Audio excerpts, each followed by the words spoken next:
Have you ever had a fear you can't explain? Something that makes your stomach drop and you don't even know why?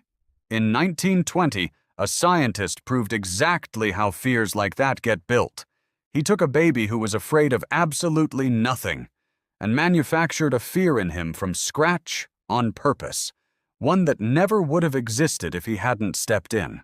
At Johns Hopkins University, a psychologist named John Watson and his grad student, Rosalie Rayner, found a healthy, easygoing 9-month-old baby boy the hospital staff nicknamed Little Albert.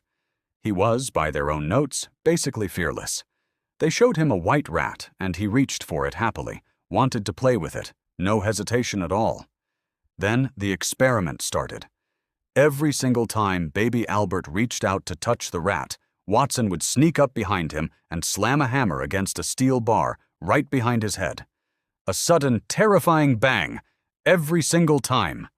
After doing this over and over, they brought the rat back out again, with no noise this time. Albert immediately burst into tears and tried to crawl away from it. His brain had learned, in a matter of days, that the rat meant danger. Even though the rat itself had never actually hurt him once, it didn't stop there.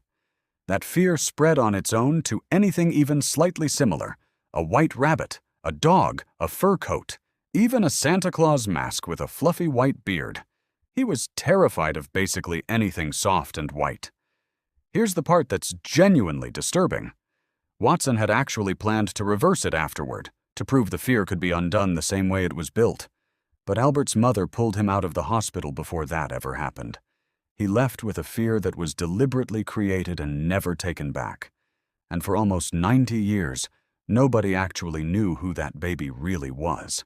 In 2009, researchers finally pieced it together through old hospital records and film footage.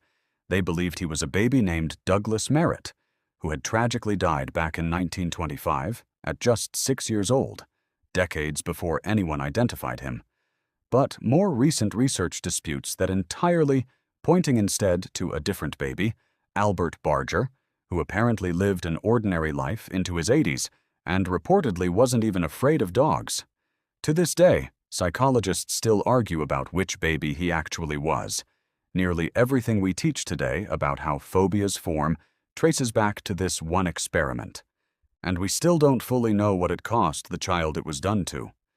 Follow for more real psychology experiments history doesn't like to talk about.